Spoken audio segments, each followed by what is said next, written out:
제자들은 성령 하나님이 어떻게 그들 가운데 나타나셔서 또 어떤 형태로 나타나셔서 그들의 삶에 어떤 변화가 생길지 아무것도 몰랐습니다. 지금 당장 자신들이 믿고 따르던 그 예수님께서 십자가에 달려 죽으심으로 그들은 그 두려움과 염려로 다시 예전의 생활로 돌아갈 수밖에 없었던 그 연약한 자들이었습니다.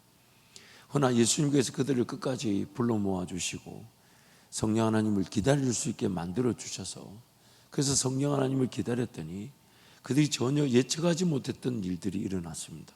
먼저 그들에게 그들의 마음과 생각 그 모든 것들이 성령 하나님께 완전히 사로잡히고 또한 그들이 배우거나 가보지도 않았던 그 나라의 언어들을 말하게 됨으로써 그 말을 알아들었던 사람들이 그들 앞에 모여 그래서 그들 앞에서 예수 복음을 전할 기회를 가질 수밖에 없었고 예수 복음을 전했더니 뜻밖의 그 한 번의 설교로 3,000명이나 되는 사람들이 예수를 믿겠다라고 덤벼들더라는 것이죠.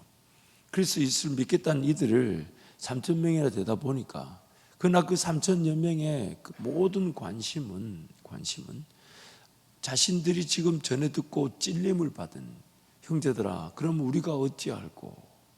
그래서 주 예수 그리스도 이름으로 세례를 받고 회개하고 예수께로 돌아오는 말에 회개하고 돌아왔고 회개하고 돌아오니까 그들의 모든 관심사는 삶의 가장 중요한 일은 다름 아닌 예수 복음을 듣는 일이었죠. 그래서 그 교회가 자연 발생적으로 생겨나게 된 것입니다.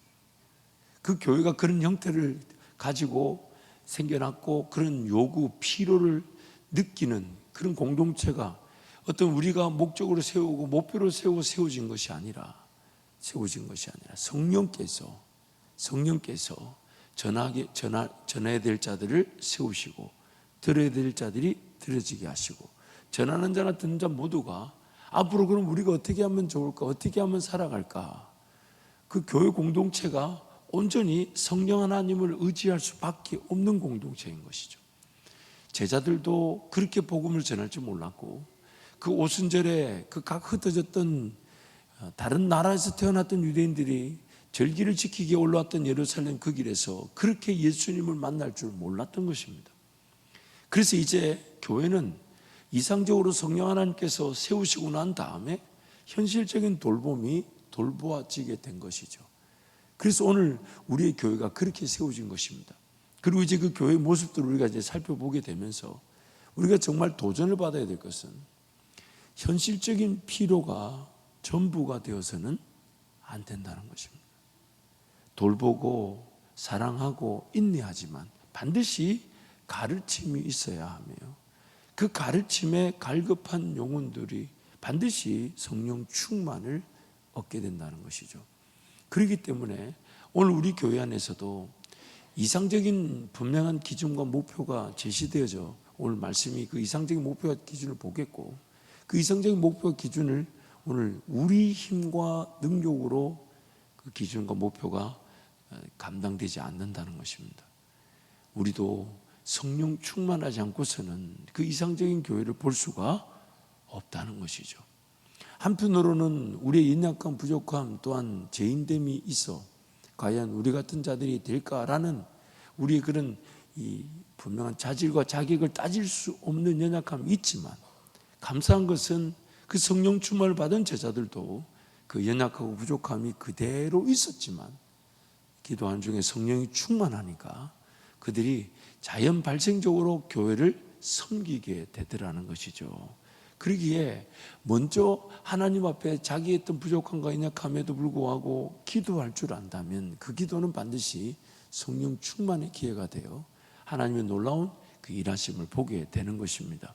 그래서 오늘 우리에게 오늘 이 교회에 대한 이상적인 내용들을 살펴보면서 하나님 이것이 항상 성령의 은혜로 나타날 것을 기대합니다. 성령의 은혜로 나타날 것을 기대합니다.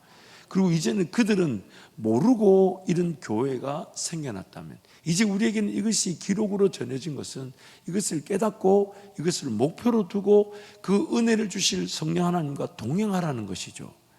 이미 우리에게 목표가 정해진 것이죠. 그들은 몰랐으나 성령께서 임하셔서 그들에게 필요한 것이 무엇인지를 드러내 주셨고 그것이 세워지게 하셨다면, 이제는 그 시행착오를 거치지 말고 이것을 목표로 두고 이것을 삶의 중심에 두고 이것을 기도할 때 반드시 이것이 이루어지는 삶을 우리는 누리게 된다는 것입니다. 그래서 우리에게 이것이 전해지고 있는 것입니다. 그래서 42절 말씀에 자연 발생적 교회의 모습을 제시하고 43절부터 47절이 42절이 제시한 그 자연 발생적 교회의 그 구체적인 모습들을 우리에게 가르쳐 주고 있는 것입니다. 우리 42절 말씀 함께 선포합니다. 그들이 사도의 가르침을 받아 서로 교제하고 떡을 떼며 오로지 기도하기를 힘쓰니라. 교회가 자연 발생적으로 나타난 모습은 네 가지죠. 첫 번째, 사도의 가르침. 두 번째, 교제하고. 세 번째, 서로 떡을 떼고. 네 번째, 기도하기를 힘쓰니라. 참 간단하죠. 사도의 가르침을 받아 서로 교제하고, 그 다음 뭐 하라고요? 이거 좋아요, 이거 좋아요. 우리 육신적 필요를 무시하지 않으시는 거죠.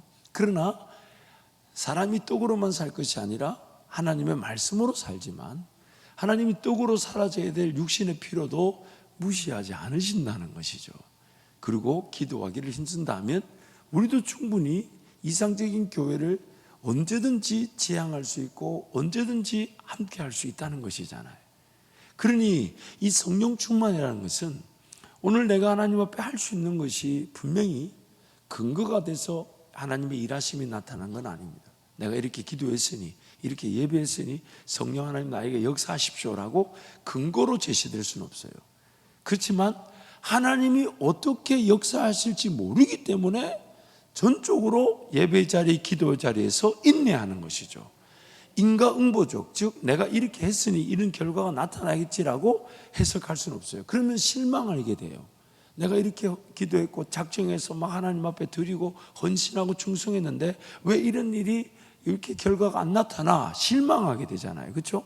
그러나 우리의 신앙은 어떤 인과응보적, 내가 하나님 앞에 드려서 열매를 누리는 게 아니라 어떤 일이 어떻게 나타날지를 우리가 전혀 예측하지 못해서 어떤 일을 어떻게 무엇이든지 하실 수 있는 하나님을 기다리는 거죠. 기다리는 거죠. 그 기다림이 바로 우리의 예배와 기도인데, 감사한 것은 그 기다림의 예배와 기도가 나에게 위로가 되게 하시고 격려가 되게 하시고 하나님을 즐거워하게 하시고 기뻐하게 하시니 그것이 우리 신앙의 기쁨인 것이죠. 그래서 이 예배가 날마다 기대가 있는 겁니다. 인생에 뭔가 더 잘 살기 위한, 인생에 더 좋은 수단과 방법이라기보다는 이 순간 이 자체만으로도 행복한 거죠. 하나님이 나를 만져주신다, 나를 새롭게 하신다, 나의 기도를 듣고 계신다, 나의 기도를 조정해서라도 그 은혜의 자리에 이르게 하신다. 하나님이 모든 걸 다 하실 수 있으나 그것이 언제 어떻게 어떤 방식으로 나타날지 모르기 때문에 성령 충만이 그러했던 것이잖아요. 성령 충만이 언제 어떻게 어떤 방식으로 하나님이 일하실지를 우리가 모른다는 걸 인정하기에 지금 나는 예배하고 기도하는 것이다. 성경이 그렇게 말씀하는 겁니다. 그래서 첫 번째 사도들의 가르침, 이걸 43절이 이렇게 말합니다. 함께 선포합니다. 사람마다 두려워하는데 사도들로 말미암아 기사와 표적이 많이 나타나니. 이 사도의 가르침이라는 것은 다름 아닌 오늘 우리에게 전해진 이 신구약 성경이죠.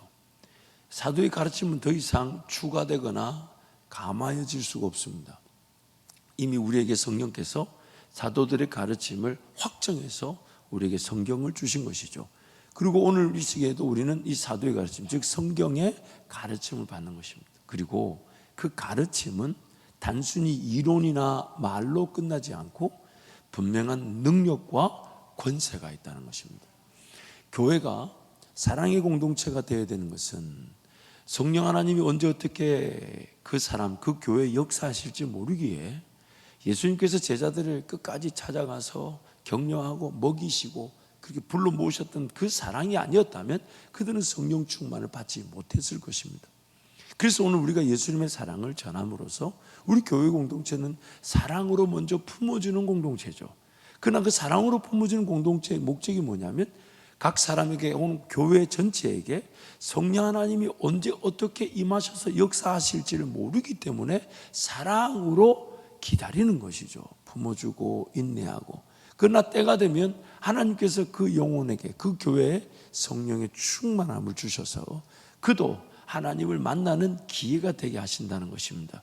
그래서 교회는 사랑으로 먼저 하나가 되는 거죠. 사랑으로 품어주고 사랑으로 기다려주는데, 그러나 그 사랑으로 기다려주는 일에 반드시 목표가 있는데, 그게 뭐냐면 가르침인 거죠. 그래서 우리 교회 연절이 뭐냐면 오직 사랑 안에서 참된 진리를 말한다, 가르친다는 것인데, 오직 사랑 안에서 참된 진리를 말한다 할 때 먼저 우선돼야 되는 것은 사랑이나 목표는 사랑 안에서 진리가 선포되고 가르쳐지는 것입니다. 왜냐하면 그 사람을 찔러 쪼개며 그 사람을 변화시키는 것은 사랑이라기보다는 진리이기 때문입니다.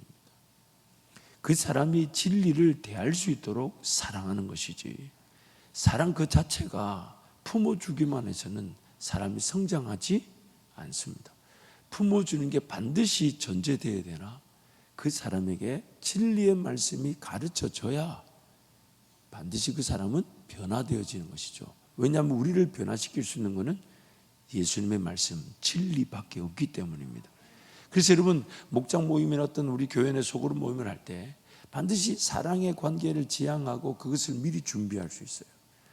한참 감사한 것은 진리의 역사에 대해서는 우리가 관여하거나 우리 힘이 들어갈 수 있는 건 전혀 없지만, 사랑에 대해서는 전적으로 우리에게 주어진 고난과 책임인 것처럼 하나님 우리에게 기회를 주시죠. 그래서 사랑으로 기도해주고 사랑으로 감사 안아주고 사랑으로 대해주면 반드시 진리의 말씀이 가르칠 기회가 주어지게 되고, 진리의 말씀이 가르쳐지게 되면 그 사랑 안에서 그 사람은 변화되는 것입니다. 그리고 그 변화 때에 어떤 일이 일어나냐면 진리의 말씀이 우리 삶 가운데 기적과 능력과 권세로 나타나게 되죠. 그래서 서기관들과 바리새인들이 예수님의 말씀을 들을 때에 자신들과 같지 않다는 것에 놀라하고, 또한 예수님이 가르쳐 주신 일이 실제적으로 그 가르침 진리가 어떤 능력과 권세가 있는지를 보여주신 게 바로 귀신들을 쫓아내고 병자들을 고쳐내고 죽은 자를 살리시는 말씀의 능력을 보이셨던 것입니다.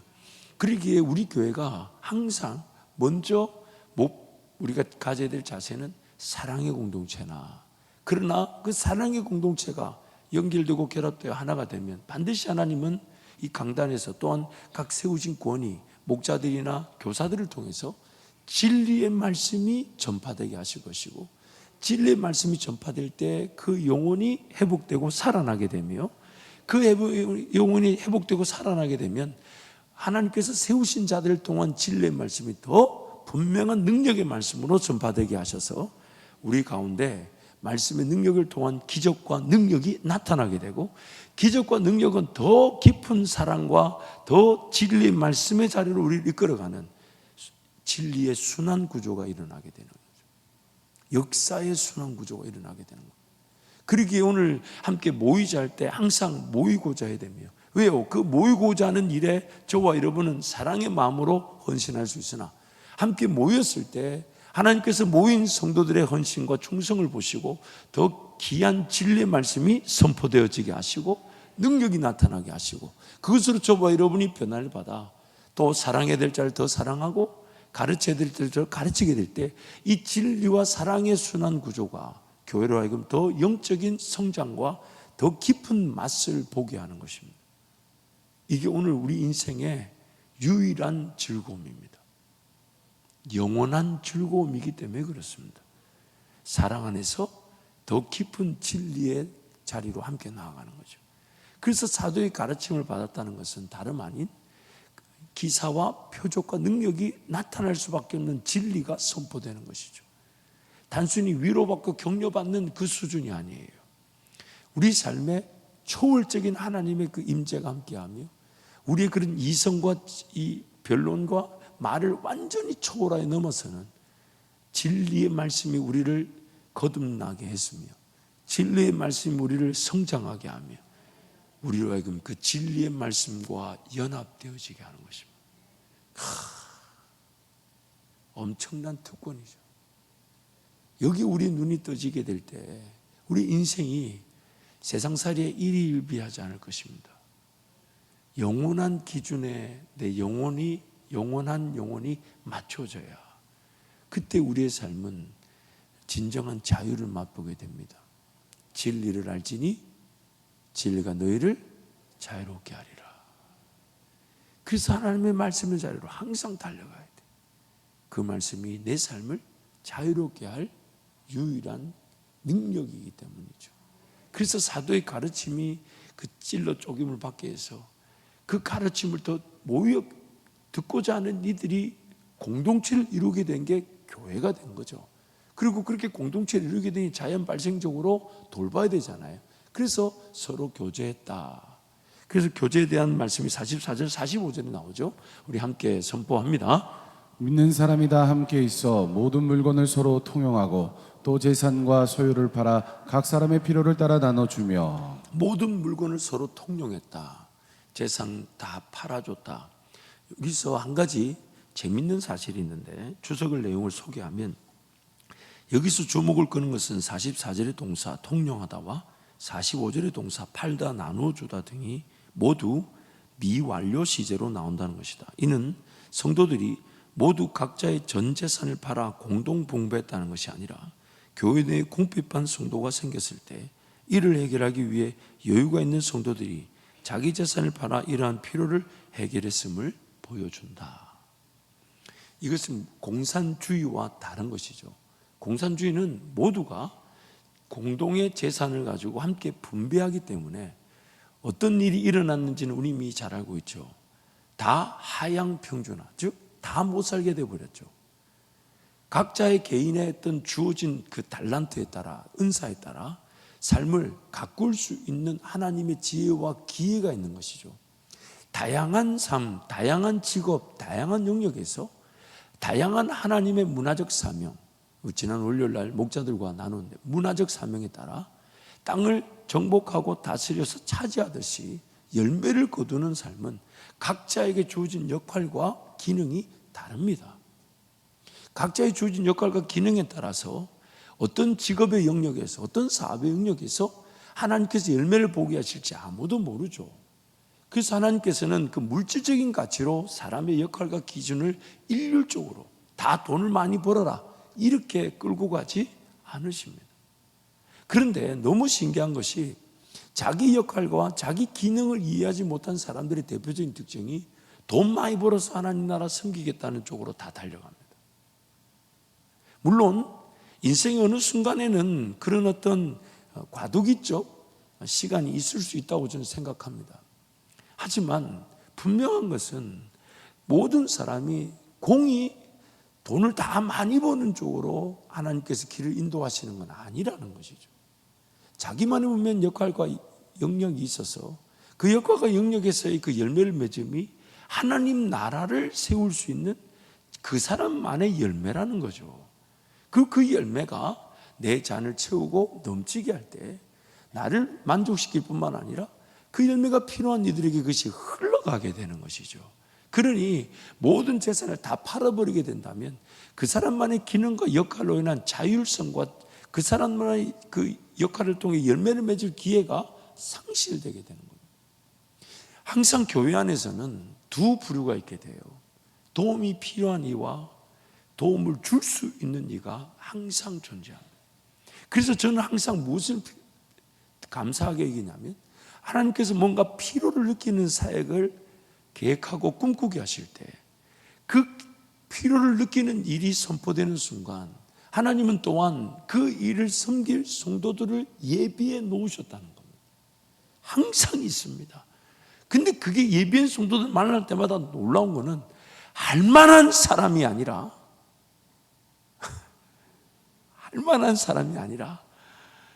제 것을 드리고 싶은 사람이 오히려 헌신하게 했다는 경우가 많아요. 다 그렇진 않은데 참 놀라운 일이죠. 그래서 하나님께서 그 한 아이의 보리떡 5개와 물고기 2마리를 좋아하셨고, 부자가 아니라 밀가루 한 움큼 기름 몇 방울 먹고 죽으려는 사르밧 가부를 기뻐하신 것 같아요. 그들에게는 인생의 새로운 시작이 되게 하시면서 그들의 그 헌신은 하나님 나라의 필요가 되게 하실 때 아무도 자랑할 수가 없어요. 헌신한 이나 도움을 받은 이나 쓰임받은 모든 사람들이 할 수 있는 여유나 할 수 있는 실력이 아니었는데 하나님이 기회를 주셨다. 참 놀라운 일이죠. 그래서 항상 저는 어떤 기대치를 갖고 있냐면, 하나님 필요를 발견하게 해주십시오. 우리 성도들의 필요를 발견하게 하시고, 사역적 필요를 발견하게 하시고, 선교지의 필요를 발견하게 하셔서 그것이 기도하는 중에 계획되어져 때가 되어 하나님 선포하게 하실 때 하나님 반드시 준비해 놓은 손길들이 있다는 것이죠. 그 준비해 놓은 손길들이 그 필요와 만나게 되게 될 때 그 준비한 손길도 도움을 받는 이도 모두가 이거는 내가 한 것이 아니라 하나님이 하신 것이라고. 그것이 바로 교제인 겁니다. 교제. 그래서 그때 그 순간에 그 필요는 항상 있습니다. 우리에게 구약적으로 표현하자면 그 필요가 4부류죠. 첫 번째는 고아와, 두 번째 과부와, 세 번째 나그네와, 네 번째는 레인들이죠. 왜냐하면 레인들은 땅을 기업으로 받지 않았기 때문이죠. 그래서 온전한 예배를 드리며 그 예배의 환경을 가꿀 수 있는 레인들이 지금도 필요해서 그런 저 같은 전임 사역자들이 교회의 어떤 합의와 동의를 통해 세워지는 겁니다. 그리고 성도들의 적극적인 예배와 하나님과의 관계가 더 살아날 수 있도록 돕고, 또한 성도들인 그런 적극적인 예배와 살아있는 예배를 통해 하나님 앞에 헌신함으로써 예배의 환경을 세우는 저희들은 더 좋은 예배의 환경을 세울 수 있는 기회가 되고, 성도들은 더 하나님을 깊이 만날 수 있는, 그래서 서로가 함께 시너지를 내는 거죠. 이게 바로 하나님 나라죠. 그래서 그런 부류들은 지금도 있습니다. 그래서 우리 교회 주변에 그렇게 어렵고 힘든 이들을 도와야 되기에, 그래서 감사하게도 우리 교회에 사랑 나눔 위원회가 있고 사랑 나눔 마켓이 있고, 또 감사한 것은 정서적으로 어려운 이들을 위해서 상담센터가 세워지고, 또 육체적인 어떤 그런 장애를 가진 이들을 위해 우리 복지재단 사역이 세워져 있으며, 또한 지금 공교육 가운데서 돌보지 못하는 자녀들을 위해 그런 장자학교, 대안학교가 세워진 것은 신묘막측한 은혜입니다. 교회가 반드시 해야 되는 일이죠. 너무 감사한 일이죠. 또 앞으로도 그런 영역들이 더 넓어질 수 있을 것입니다. 왜? 사회적 필요를 하나님께서 보게 하신다면 영광이고 특권인 것이죠. 지난 주일날 저녁에도 선교지 제가 천교의 교회는 우리가 해야 되지 않겠습니까 했더니 벌써 몇몇의 성도들이 연락 오셔가지고 얼마냐고 물어보실 때 얼마나 감사한지. 그래서 제가 얘기했어요. 저도 모른다. 그러나 사역자들이 훈련되어져 그들이 파송되어져 교회가 세워진다 하면 가장 먼저 알려드릴 테니까 기도하며 기다려달라. 얼마나 특권이고 감사한 일입니까? 여러분, 우리 평생에 교회가 세워진다는 것만큼 영광이 있겠습니까? 주님 앞에 섰을 때 우리를 통해 교회가 세워진다. 놀라운 일이죠. 저는 교회가 교회를 낳는 일에 기도했는데 하나님께서 또 세종의 그런 땅도 주시고, 순종하지 않으면 안 될 길을 기도했더니 정말 순종하지는 안 될 길로 자꾸 걸어가게 하시니 얼마나 감사한지. 그래서 제가 기도한 제목, 하나님, 제가 목회자로 있는 동안에는 이 국내에 최소한 10개의 교회를 낳게 하여 주시고, 그게 개척이든 분립이든 하나님 10개의 교회를. 그래서 막 이런 거 해보고 싶어요. 성도들이 또 와가지고 주일날 저도 감동이 돼가지고, 자, 제 오른쪽에 계신 한 줄 일어서십시오. 그래서 여러분들은 다음부터 청주 어느 지역에서 모이겠어. 왜냐하면 흩어지는 것이 교회 이상이니까요.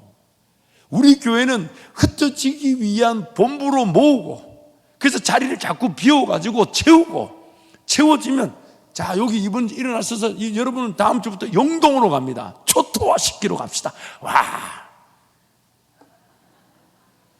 아니 여러분, 얼마나 감격일까요? 강단에서 그것이 얼마나 믿어졌으면 제가 거기서 벌떡 일어나가지고 가라 했더니 전부 다 아멘하고, 그 다음 한 주간 동안 고민해가지고 어디서 모일래? 어떻게 시작할래? 같이 기도하고, 그래서 들판도 좋다, 천막도 좋다, 일단 가서 기도하자. 가서 텐트 치고 기도하고, 그리고 나눠주고 사랑하고 전도지 나누고, 그게 바로 우리가 꿈꾸어야 되는 하나님 나라죠. 누구도 자랑하거나 누구의 한 사람의 돈과 권력과 능력으로 되는 것이 아니라 교회가 꿈을 꾸고 교회가 교회를 낳는 일들. 선교지도 마찬가지예요. 하나님 10개의 나라에서 100명의 현지 목회자들을 기르게 하시고 그 현지 목회자가 10개씩 교회를 세우게 하여 주셔서 1000개의 교회가 세워지게 해 주십시오. 그리고 이제 앞으로 여러분 그렇게 기도해 주십시오. 하나님, 우리 교회가 선교에 쓰임을 받는다면 공산국가와 무슬림과 저 안 된다 어렵다는 일본 땅을 섬기게 해 주십시오. 영적 최전방에서 위기가 있고 위험이 있으나 더 기도하지 않으면 안 되는 그 선교지로 달려가게 해 주십시오. 가슴이 뛰는 거죠. 가슴이 뛰는 거죠. 그래서 만약에 공산국가에 하나님께서 선교사를 파송한다면 얼마나 기도해 줘야 되겠습니까? 무슬림에 아무도 예수 믿지 않는데 거기서 예수 전한다면 그 죽을 수가 있는데 누군가 하나님 보내신다면 우리가 얼마나 기도해야 되겠습니까? 그게 바로 영적인 이 도전이고 영적 도전으로 우리는 긴장감 가지고 기도할 수밖에 없는 거죠. 사역의 자리에서 그런 영적 도전과 긴장감을 만들어내지 않으면 우리는 식어질 수밖에 없기 때문에 끊임없이 도전하고 끊임없이 걷고자 하고 끊임없이 시도하고자 하는 일이 우리를 살려내게 되는 것입니다. 그건 교회뿐만 아니라 모든 성도가 마찬가지예요. 잠자는 영혼을 깨울 수 있는 것은 둘 중에 하나입니다. 잠자고 있는 줄 모르다가 당한 일에 깨어나든지, 그러나 그 깨어남이 오래가지 않죠.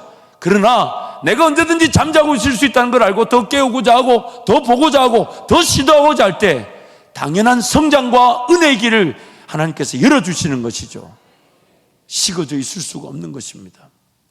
그래서 그 교제, 그래서 언제든지 준비되어 있다, 필요가 준비되어 있으면 하나님께서 그 필요를 순종하고자 하는 이들이 준비되어 있다. 이게 목회자의 특권이에요. 왜냐하면 하나님께서 필요를 보여주시면 그 필요를 하나님께서 누구를 통해 감동시킬지 모르나 준비되어 있는 자가 있다. 이 믿음이 없으면 사역을 못해요. 왜? 여러분 쳐다보면 안 돼, 사역이. 그러나 하나님께서 여러분 가운데 우리 성도들 아니면 우리 교회를 통해 반드시 준비해 놓은 사람들이 있다는 그 믿음이 우리가 함께 공동체를 이루는 구심점이 되는 것입니다. 역사가 시작되는 것이죠. 그 믿음으로 함께 걸어가는 것이죠. 그래서 항상 여러분은, 저와 여러분은 사모해야 돼요. 하나님, 그런 은혜의 필요에 제가 쓰임받게 해 주십시오.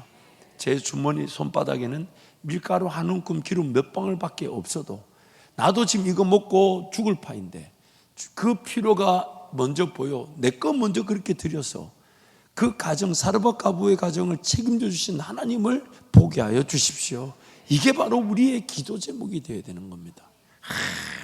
오늘 너무너무 행복하네요.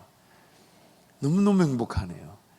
교회의 이상적인 모습이 우리를 행복하게 하는 것이죠.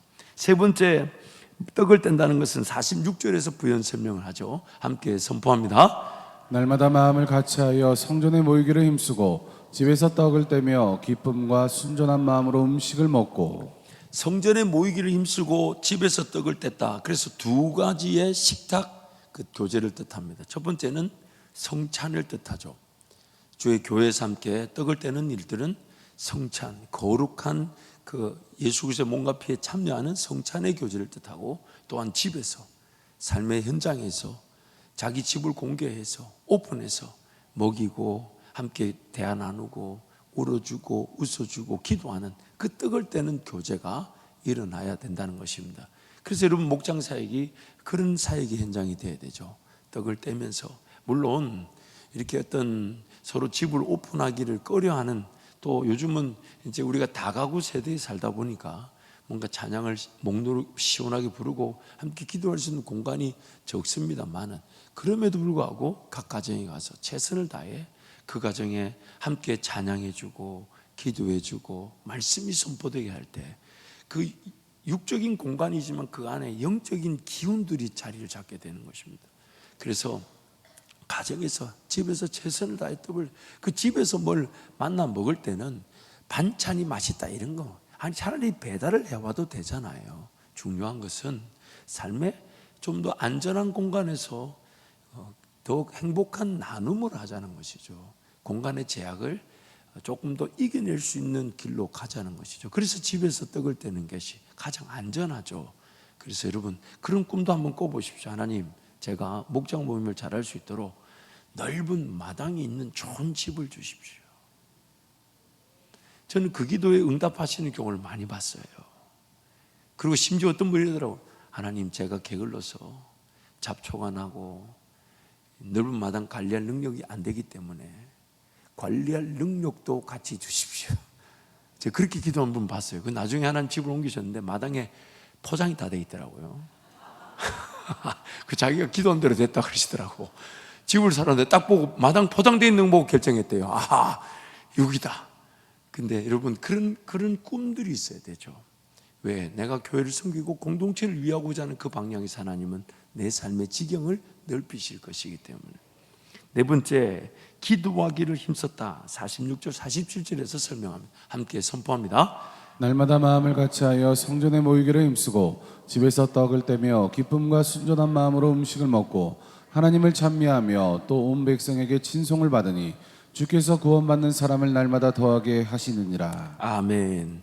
자신들이 기도할 줄 몰랐어요. 근데 그 기도할 줄 몰랐던 제자들이 예수님이 끌어모아 주셔서 할 수 있는 건 기도밖에 없었어요. 왜냐하면 밖을 나갈 수가 없었으니까. 그래서 마가의 다락방에 모여 기도하는데 정말 몇 날이 못 되어 성령을 받으니까 이거가 필요한지, 뭘 해야 되는지, 어떻게 해야 되는지 이런 모든 것들을 성령께서 싹 맞춰주셨잖아요. 그러면서 제자들이 배우게 되는 게 뭘까요? 현실적인 어떤 필요를 돌보는 것도 당연히 해야 돼요. 안 할 수가 없어요. 왜? 3,000명이 예수 믿겠다고 덤벼들었으니 해줘야 되잖아요.